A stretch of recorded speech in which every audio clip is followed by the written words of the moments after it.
اس وقت تک قیامت قائم نہ ہوگی جب تک یہ نشانیاں نہ ظاہر ہو جائیں۔ ناظرین اکرام، قیامت کی سب سے بڑی نشانیوں میں سے ایک نشانی یاجوج ماجوج کا ظہور ہے۔ یاجوج ماجوج کون سی قوم ہے اور اس وقت کہاں موجود ہے؟ اللہ رب العزت نے ہر امت اور قوم کو کسی نہ کسی فتنے اور آزمائش میں ہمیشہ مبتلا کیا ہے، جس کی خبر نبیوں نے اپنی اپنی اقوام کو دی ہے، جبکہ امت محمدیہ کے لیے ایک بڑی آزمائش وحشی اور درندہ صفت قوم کے ظہور کی شکل میں لکھ دی گئی ہے، جس کے ظاہر ہونے میں کوئی شک نہیں۔ اس فتنے کی خبر آخری نبی حضرت محمد صلی اللہ علیہ وآلہ وسلم نے احادیث میں وضاحت کے ساتھ بیان کی ہے۔ اس قوم کا نام یاجوج ماجوج ہے۔ یہ وہ قوم ہے جس کی پیش گوئی نہ صرف نبی کریم صلی اللہ علیہ وآلہ وسلم نے کی، بلکہ اس کا ذکر توریت اور انجیل میں بھی ملتا ہے، جسے گوگ اینڈ میگو کے نام سے لکھا گیا ہے۔ دراصل یاجوج ماجوج حضرت نوح علیہ السلام کے تیسرے بیٹے یافس کی اولاد میں سے ہیں۔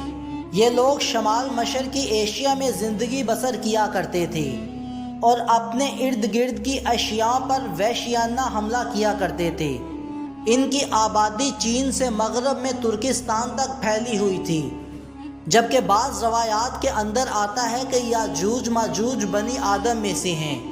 اگر انہیں دنیا کے اندر چھوڑ دیا جائے تو یہ دنیا میں تباہی مچا دیں گے، یہ لوگوں کی معیشت کو تباہ و برباد کر دیں گے۔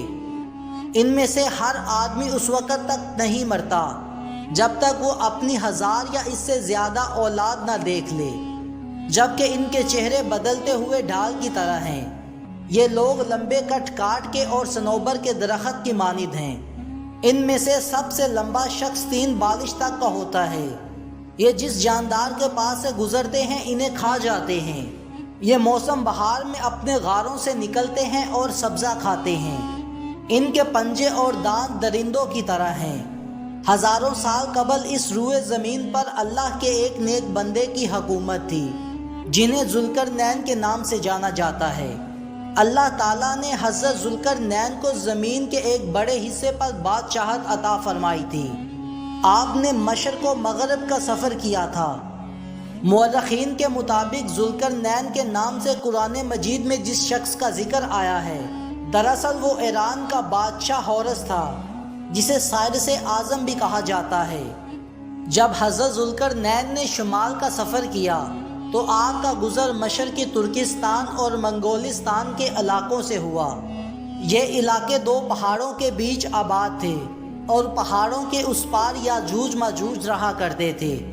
لوگوں نے ذوالقرنین سے یاجوج ماجوج کے اس فتنے کی شکایت کی اور یہ کہا کہ یہ قوم بار بار ان علاقوں میں حملہ کر کے فساد پھیلاتی ہے، لہٰذا حضرت ذوالقرنین نے اس درندہ صفت قوم کی یلغار سے حفاظت کی خاطر ان پہاڑوں کے درمیان ایک مضبوط دیوار تعمیر کروائی، جو لوہے اور پگھلے ہوئے تانبے سے بنائی گئی تھی۔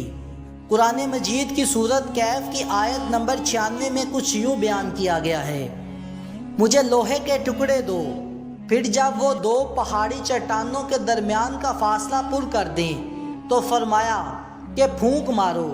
پھر جب انہیں آگ سے سرخ کر دیا گیا تو پھر فرمایا میرے پاس پگھلا ہوا تانبا لاؤ اور ان کے اندر ڈال دو۔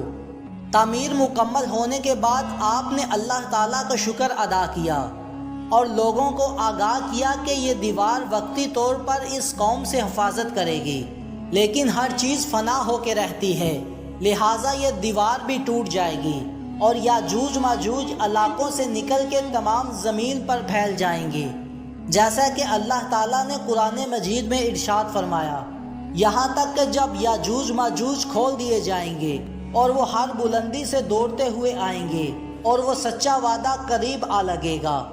حضرت ابو ہریرہ سے روایت ہے کہ رسول اللہ صلی اللہ علیہ وآلہ وسلم نے فرمایا، پھر وہ دیواروں کو توڑ کر لوگوں میں نکل آئیں گے اور سارا پانی پی جائیں گے، لوگ قلعہ بند ہو جائیں گے، وہ ٹیلے سے بھاگتے ہوئے آئیں گے، ان کے اگلے افراد دریاؤں اور سمندروں کا سارا پانی پی جائیں گے، اور جب ان کے آخری افراد وہاں سے گزریں گے تو کہیں گے کہ کبھی یہاں پانی ہوا کرتا تھا۔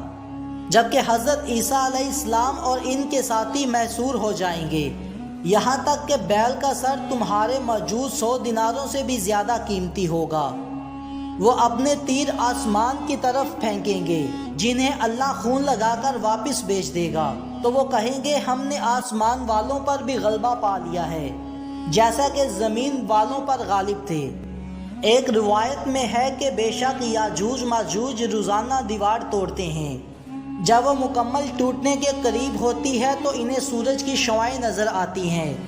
اتنے میں ان کا بڑا کہتا ہے کہ چلو باقی کل توڑیں گے، تو اگلے دن اللہ اس دیوار کو پہلے سے بھی مضبوط بنا دیتا ہے۔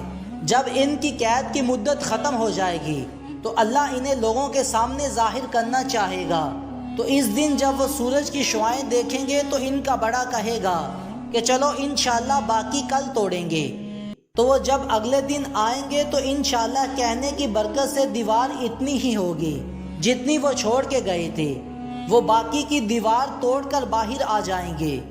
دیوار توڑنے کے بعد یہ زمین کے اندر خوب قتل و غارت کریں گے۔ یہ سب قیامت کے قریب ہوگا۔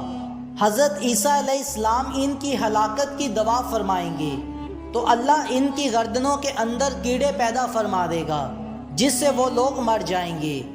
پوری زمین پر ان کی لاشوں کی بدبو پھیل جائے گی۔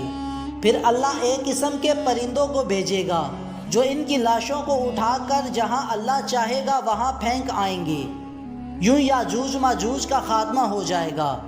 مورخین کے مطابق سرزمین قفقاز میں دریائے خضر اور دریائے ساہ کے درمیان ایک پہاڑوں کا سلسلہ ہے جو ایک دیوار کی طرح شمال اور جنوب کو ایک دوسرے سے الگ کرتا ہے۔ اس میں ایک دیوار کی طرح کا ایک درہ بھی موجود ہے جو مشہور درہ داریال ہے۔ یہاں ایک قدیم تاریخی لوہے کی دیوار بھی نظر آتی ہے جس کے مطابق بہت سے لوگوں کا نظریہ یہ ہے کہ یہ دیوار ذوالقرنین ہی ہے، جبکہ کچھ مورخین دیوار چین اور دیوار ترمز کو دیوار ذوالقرنین مانتے ہیں۔ یہ تمام نظریات قیاس رائیوں اور اندازوں پر مبنی ہے۔ دیوار ذوالقرنین کہاں بنائی گئی اور کہاں واقع ہے، اس کا علم صرف اللہ تبارک و تعالیٰ کی ذات کو ہی ہے، اور وقت مقررہ پر یاجوج ماجوج اس دیوار کو توڑ کر نکل جائیں گے۔